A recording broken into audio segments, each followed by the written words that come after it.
better to summarize some of our work in 2 or 3 minutes in relation to social cohesion in India.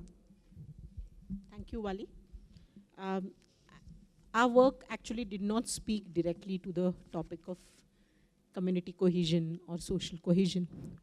But on the other hand, there are several thematics which were unraveled within the research which speak to this topic. Okay? So I'll quickly kind of speak about some of those experiences.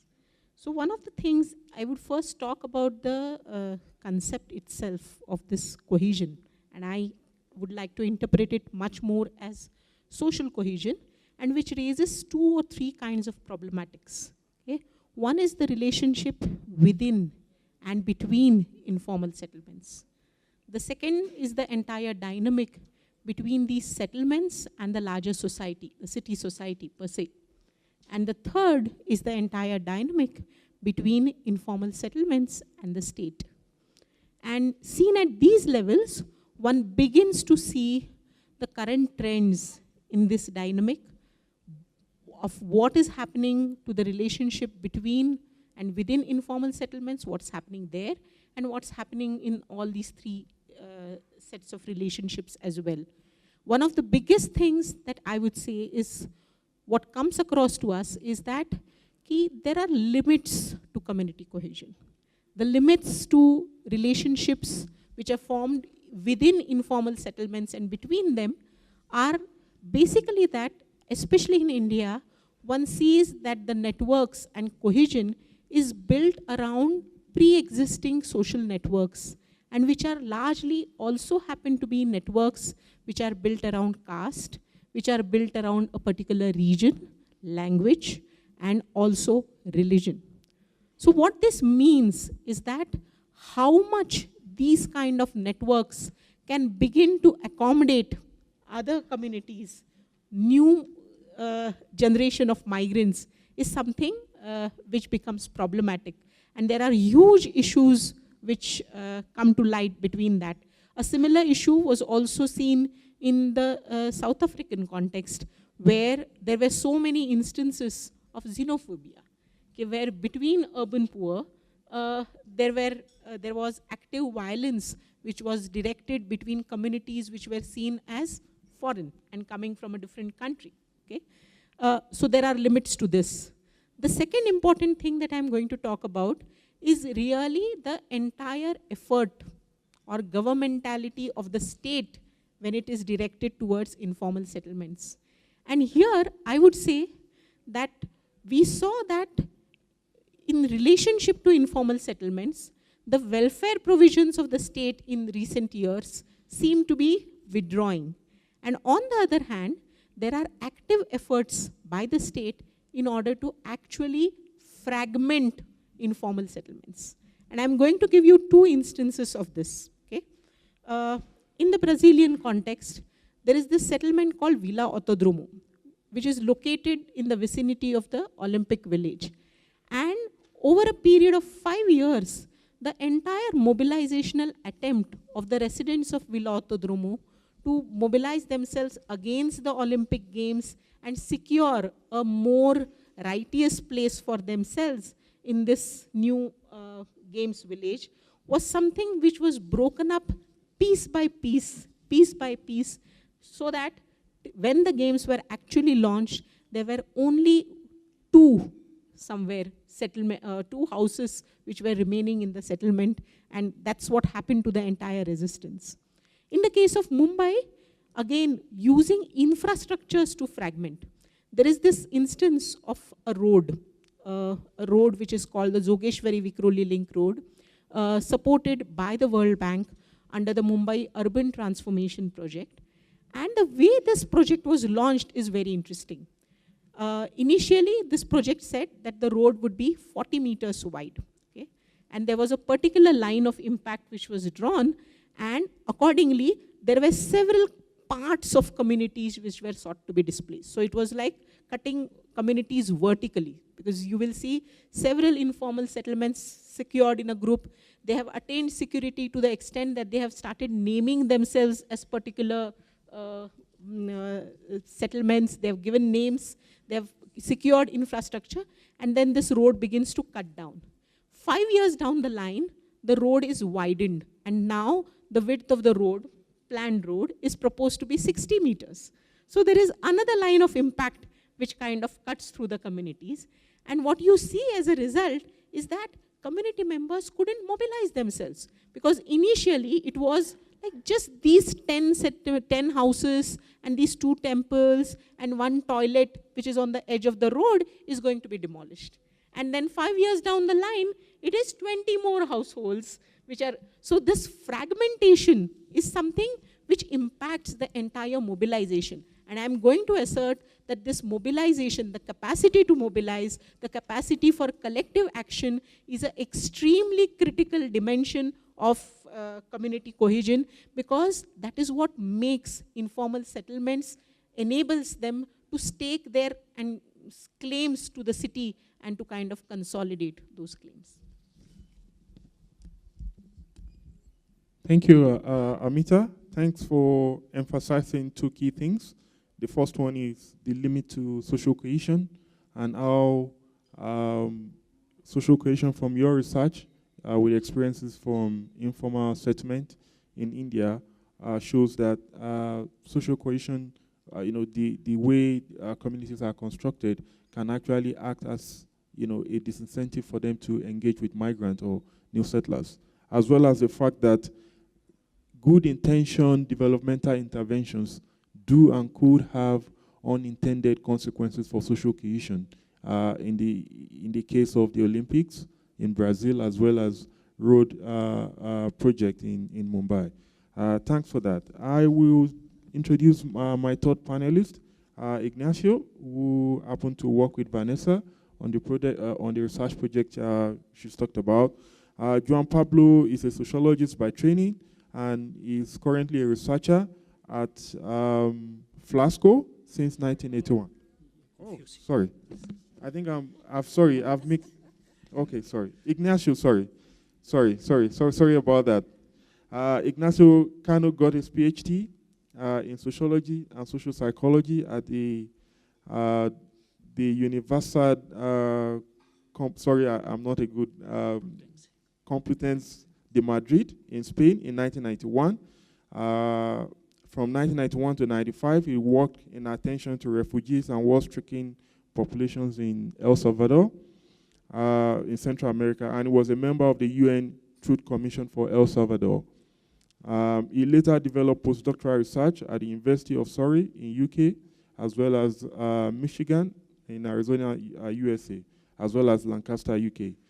Mainly, his research has focused on methodology issues as well as program evaluation. From 1996 onward, he has been based in Rio, Brazil, carrying out research at an NGO, as well as at several universities on topics relevant to, related to violence, human rights, public security, and education. Since 2000, he has held a permanent position on research methodology at the Department of Social Sciences of the State University of Rio, where he is now an associate professor. He is a founder and current coordinator of the Laboratory for Analysis of Violence of the same university. Over the last 15 years, he has published on different issues related to public security and human rights, and he has been a consultant and evaluator for projects related to these issues in several countries in the region. I will invite you to speak for 2 to 3 minutes to tell us a bit more about your research in relation to social cohesion. Thank you. This conference, I've already been called Hugo once, and now I've been called Juan Pablo. So I'm very honored, because these are 2 very distinguished colleagues, and it's an honor to be mistaken for them. So it's been a long conference. People are tired, and I'll try to be blunt to be able not to allow people to fall asleep. The topic of our research, Vanessa's and ourselves, was social cohesion, the missing link in overcoming violence, inequality, and poverty, interrogation mark. So hardly ever do we get to give simple answers to questions like that, but in this case, I'm going to allow myself to be clear and say the answer is no, it's not the missing link. And I'm going to try to explain why shortly. First, social cohesion is a polysemic concept, which means different things to different people, as Amita was explaining. Second, as Vanessa just described, in the Global South, it's not uncommon to have poor areas with relatively high social cohesion and high levels of violence too. In Brazil, for example, people in the favelas, in the slums, now call the favelas comunidades, communities, and that's the term that is substituting favela, precisely to underline the fact that there are strong social bonds there, unlike the rest of society. So they call community versus society. In the North, where the negative correlation between social cohesion and violence typically applies, there is the assumption of the legitimacy of the state and the status quo, which doesn't always apply in the Global South, where you have, for example, armed criminal groups which are disputing the legitimacy vis-a-vis the state. Also, social cohesion can express itself in positive and negative ways. Vanessa just described, for example, vigilantism or lynching in the community, which is a great example of social cohesion, isn't it? It's spontaneous community action, mobilization for the common good, and it's the worst example we can think of social cohesion. In Brazil, social regulation at the community level in the slums is carried out by criminal groups. And we can think of that as some kind of social cohesion, even though the concept of social cohesion is questionable because there is a lot of coercion in how these groups exercise social control. There is a continuum, actually, between cohesion and coercion because these groups will threaten and kill people, but will also provide social services, they will pay for toys for the kids and for parties, etc. And last but not least, the public interventions that are carried out to prevent violence may have multiple and different effects on social cohesion, like we have seen in Cape Town and in Rio de Janeiro. Some of them are even negative for social cohesion, even though they may be good to reduce violence. So for example, in VPUU in Cape Town, the project ignored and even hindered pre-existing networks and norms to impose an imported model of association and production. And in Brazil, PPU, police pacifying units, in one favela, we studied two favelas, in one favela they did reduce violence, but then the price of real estate went up and people from outside the community went to live in the community, and this process of gentrification actually altered the patterns of social relations and social networks within the community. And people in the community were telling us, those non-residents are living here now. So for them, residents are those who've lived there for a long time. New people coming in, they're not even considered residents. In the other favela we studied, there was a lesser reduction of violence, but some of the funding that used to go to NGOs started going to the police. And thereby it affected the networks in the community. And also people were facing a dual system of regulation. They had to be careful with the drug dealers, and they had to be careful with the police, and they could not be seen to affiliate themselves clearly with one or the other for fear of reprisals. So people were saying, before, when we had only the dealers, life was easier. We knew which rules to follow. Now that we have two competing forms of regulation, we are very careful. We have to walk a tightrope because we are very afraid that we're going to suffer reprisals if they think that we are affiliated with one or the other group. So just a few examples from our research to show that social cohesion is not a necessary or sufficient condition for the reduction of violence, and that interventions to reduce violence are sometimes having an impact on positive and negative ways on social cohesion. So the impact on violence reduction is not automatically correlated with the positive impact on social cohesion. Thank you. Thank you, Ignacio, for underlining the message that Vanessa raised earlier on, which is the fact that social cohesion, as well as interventions aimed at improving or building social cohesion as a conflict prevention tool or a violence prevention tool, is quite complicated and it can be quite janus-faced. Thanks for that, for citing examples from Brazil as well as South Africa. I will go to the person sitting on my left, who I've mistaken before now, and I think he's sitting to my left for a purpose, because I think he's dressing as well as his position of sitting is a bit different from those on the right, because he has a contrary opinion to some of the conversation we'll be having. Let me introduce João Pablo, who is a sociologist, as well as researcher at the University of Glasgow since 1981. He earned his doctorate in economics at the Free University, Brussels. He currently works on issues of inequality, social exclusion, as well as violence. His recent publications include, sorry, this is in Spanish, but I'm sure he will pronounce it.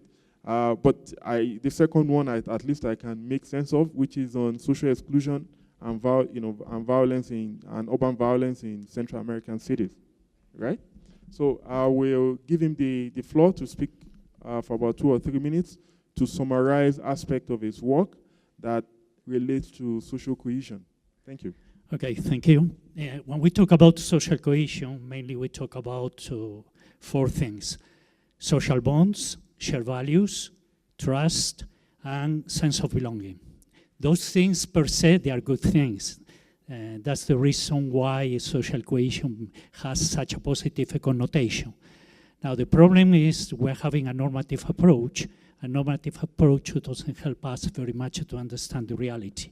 We have to go beyond that, and that means that we need to capture where they are the relations of powers that make possible these social processes.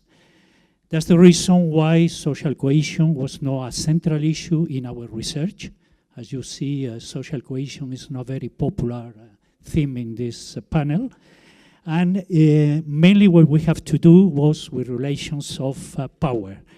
Regarding social exclusion and violence. When we're talking about social exclusion, we're talking about an extreme form of disempowerment that put you in the margins of the society.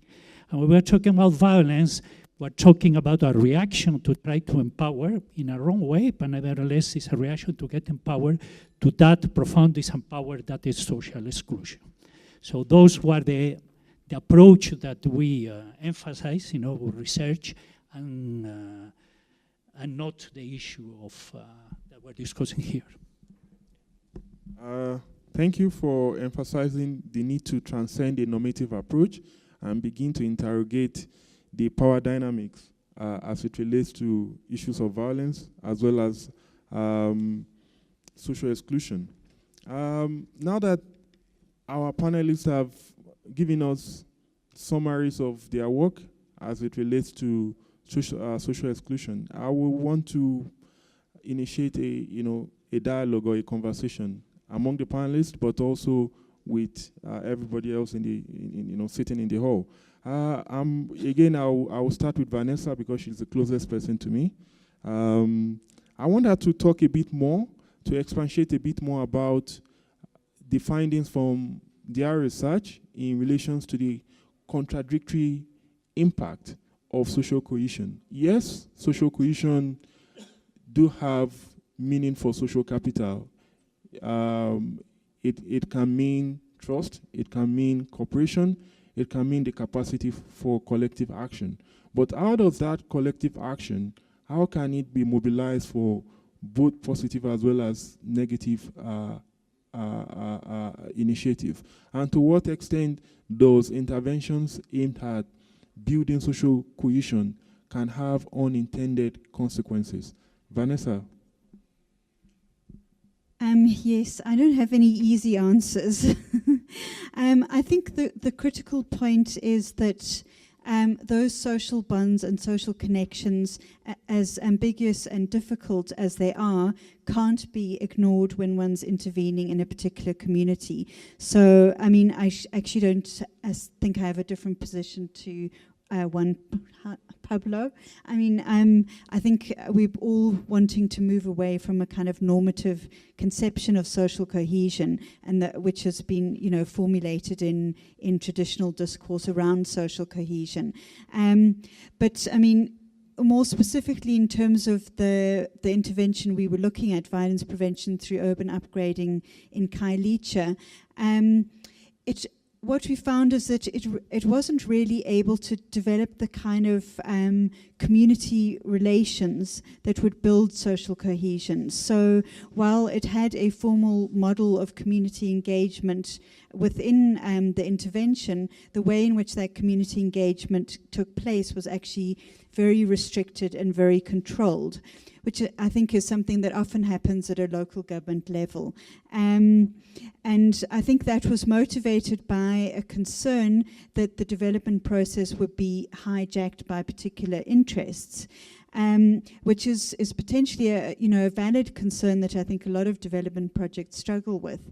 But on the other hand, I think it impeded its ability to kind of develop a collective understanding of what development in Khayelitsha should be about, and also undermined aspects of its implementation. In terms of formalizing informal trading, there was a lot of tension around that, and also the activation of public spaces. So I think what we need to be grappling with is exactly the limitations that Amita is referring to. But how do we take what is valuable and positive about those connections? Or maybe we say in the end that there isn't anything that can be retrieved from those connections and we need to build something else.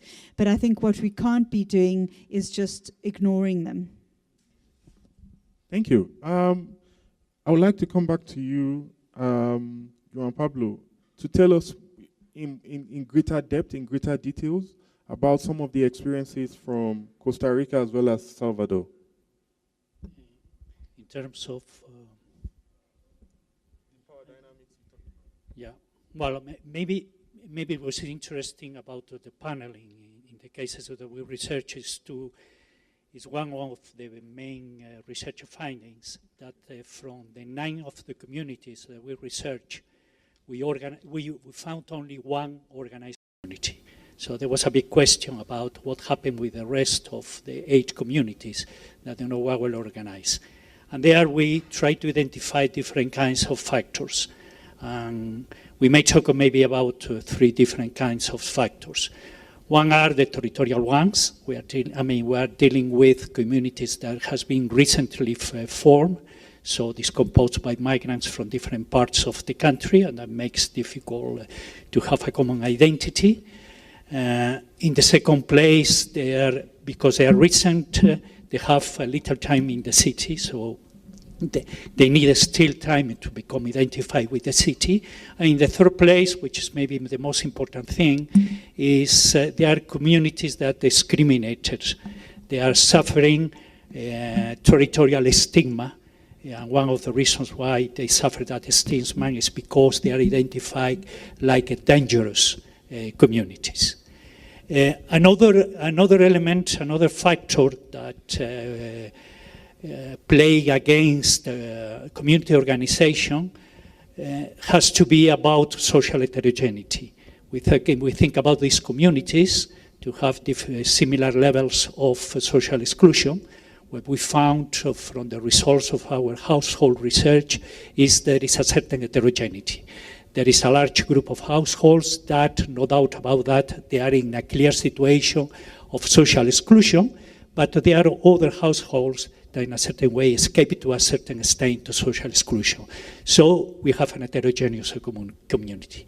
And lastly, especially in the case of El Salvador, there is an actor that, given the absence of the state, controls territory. That's the Yongans, the so-called Maras, and the Maras don't allow the community to organize, because they are going to compete them in terms of power. So that will be the things that I would like to highlight. Thank you. I want to go from the American continent to come to Asia to speak in relation to Mumbai in India. I want to invite Amita to tell us a bit more about, I think we've heard one side of the story about how developmental projects in Mumbai disrupted pre-existing social ties on, and social networks. To what, how did those communities react? How did they respond? Did they rebuild? Did they, summon, new kinds of social ties, social cohesion. What was the situation, after the intervention? I'll quickly talk about two examples here. And so I would first kind of assert that informal communities have a very, very insecure, and they're almost posed adversarial relations in relation to the entire administration of the city. Okay, and where everything is a struggle. Okay, and you kind of start moving up against that. So there is a struggle for livelihood. There is a struggle to claim services. So there are settlements which are newly forming where there would be water which is sold at 25 rupees for a can which is of 10 liters. Okay, and so if you start looking at all of this, you can understand the kind of violence that kind of exists in these communities, whether it is linked to resource provision, it is considered and linked to kind of staying there and staking a claim and all of that, right? So against this kind of operation, I'll just talk about two instances, because the relationship with the state has always been adversarial. I would argue that the neoliberal state is becoming even more sophisticated in the kinds of techniques of governmentality. So in the 1970s, there was a community which was resettled from the central parts of Mumbai to a peripheral location. But this entire community was relocated as is. Okay? So if there were 300 households which were displaced from central Mumbai, all of those 300 households were given plots of land and kind of settled within a particular neighborhood. Okay? This was done under very bad conditions, but they were all together. Today, what is being done in Mumbai? That there are these people from different road projects who are brought and given constructed housing units in a far-off location. So there is an apartment which is given. In a single building, we have counted people who have come from 133 different slum communities. 133. So if you look at now, the entire struggle for them to form a collective, to even begin to know each other, okay, it's an uphill battle for them. And which is why I'm saying that this social cohesion is something the state is also becoming alive to. And this has particular resonance in the case of Mumbai, because as a city, Mumbai is one of the cities in India where the struggles of slum dwellers have been pretty strong, where slum dwellers in a large majority of cases have won in some ways the right to remain where they are and have in situ rehabilitation vis-a-vis relocation. Okay? And there are fairly strong movements in the city. And this is against that how the state itself is also developing these kind of sophisticated techniques. Thank you. Sorry, I wanted to probe, for a minute. Is this limitation you talked about, is it peculiar to informal settlement? You're asking me? Yes. Or have you observed similar patterns in non-informal settlement? I think this kind of governmentality, I think the state had changed its relationship to the different segments within communities. And if one is talking of the city fabric per se, then I would say the middle class in Mumbai now is more conscious than ever of having a world-class city. It has become much more aspirational. And the city administration is somewhere responding to both the changed aspirations of this middle class as well as the elite class. And this is something which has changed the entire dynamic. So what we see very interestingly, when you ask me this, in this case of the same road project, there are the alignment of the road. The road, so when you give car a priority, then the road has to be straight, right? But where it concerns middle class buildings, then the road can turn. But if there is an informal settlement, then the road has to move over it. So how do you plan these road alignments? how does your urban design actually take shape? These are not just larger decisions, but these are design decisions which are regulated also by the micropolitics of all of this. And I think this is very important. So how you respond to middle classes, how you respond to the elite classes, and how you respond to poor settlements, there is a very, very distinct difference which is emerging. Thank you. Thank you for that clarification. Interesting insight. Ignacio, let's talk a bit more on the positive side of things now. I do understand from your research that you may have, struck gold.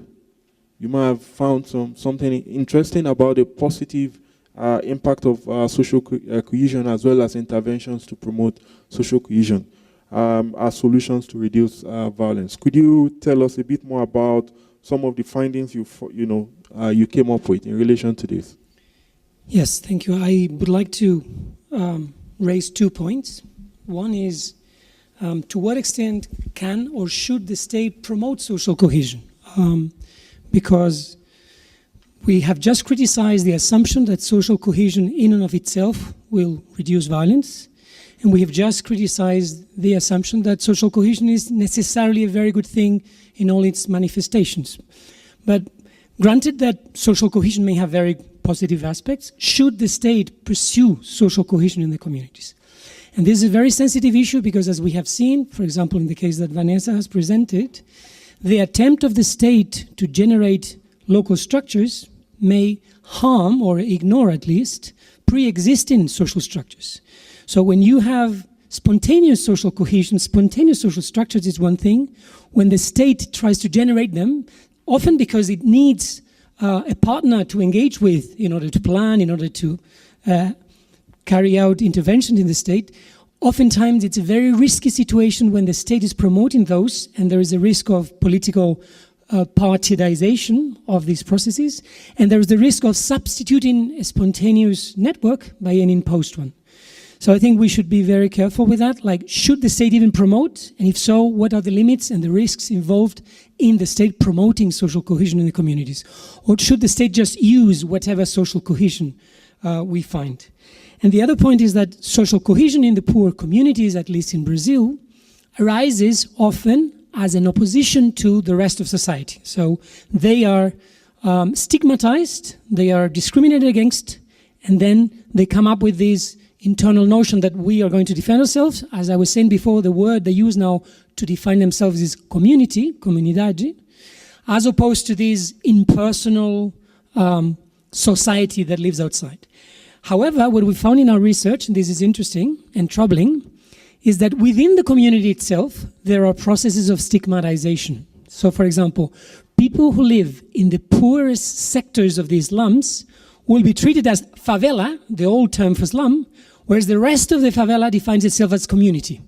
So there is an attempt to create social stratification within the slums themselves and attribute the stigma just to some areas of the slum where people are poorer, where people would say, they go out half-dressed outside, they shout, and they say, this is the behavior that we associate with slum. But we are not slum dwellers, they are. So it's very interesting to see that the very processes that you find between high middle class on the one hand and slum dwellers on the other, you do find within slum dwellers themselves. Thank you, but I wanted to probe a bit. In practical terms, the differentiation in some of this, some of this settlement between some being seen as still slums, favelas, versus this, units being describing themselves as communities. What practical significance does it have? Well, I think the main impact is that people who are suffering stigmatization end up reproducing stigmatization against the lower groups. And that prevents higher degrees of social cohesion, and that prevents also a social action to try to get improvements for the community as a whole. Because if you accept the idea that, okay, those are a slum, so why should we invest in them? It's a slum. You should invest in us because we're a community. You're fragmenting social cohesion and the possibility of political action. I think that's a problem. Okay, but just to reemphasize, can you just, again recount what one or two interventions or solutions that have proved effective in promoting social cohesion as a violence reduction, violence prevention strategy? Well, I was just arguing that what produces a reduction in violence does not necessarily produce an increase in social cohesion. So in Rio, what we found is in one of the communities, violence came down, but social cohesion also came down because of gentrification. In the other community, violence came down just a little bit, not much, and the impact on social cohesion was fragmented. So precisely what we're trying to say, at least in Rio, is that there is not a parallel impact on social cohesion and violence reduction. Okay, thank you for the clarification. I'll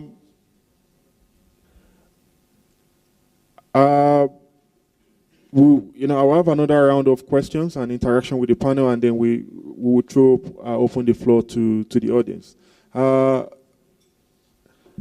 Could I ask Amita, in your research, do you think some of these interventions and some of their paradoxical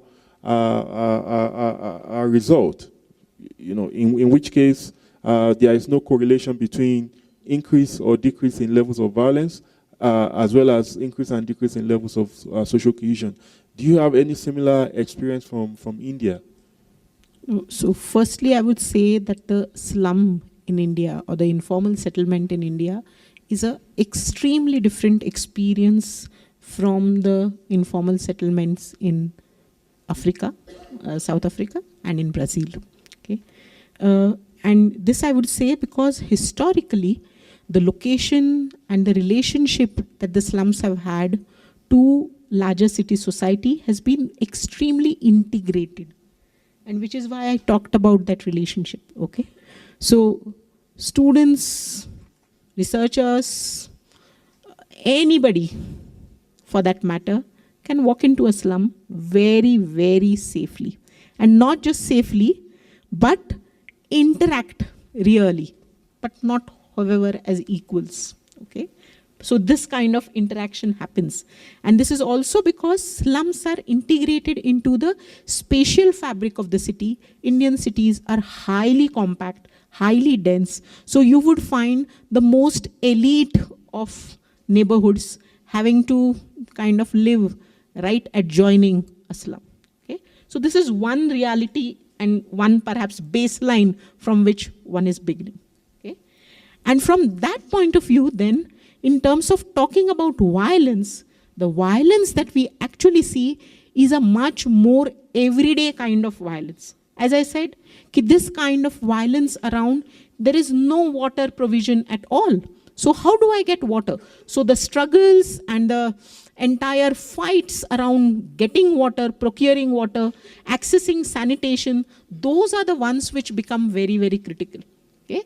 And in the context of this kind of everyday violence, we need to basically see that current trends are where one is seeing that the relationship between the larger city society and the slum is also changing.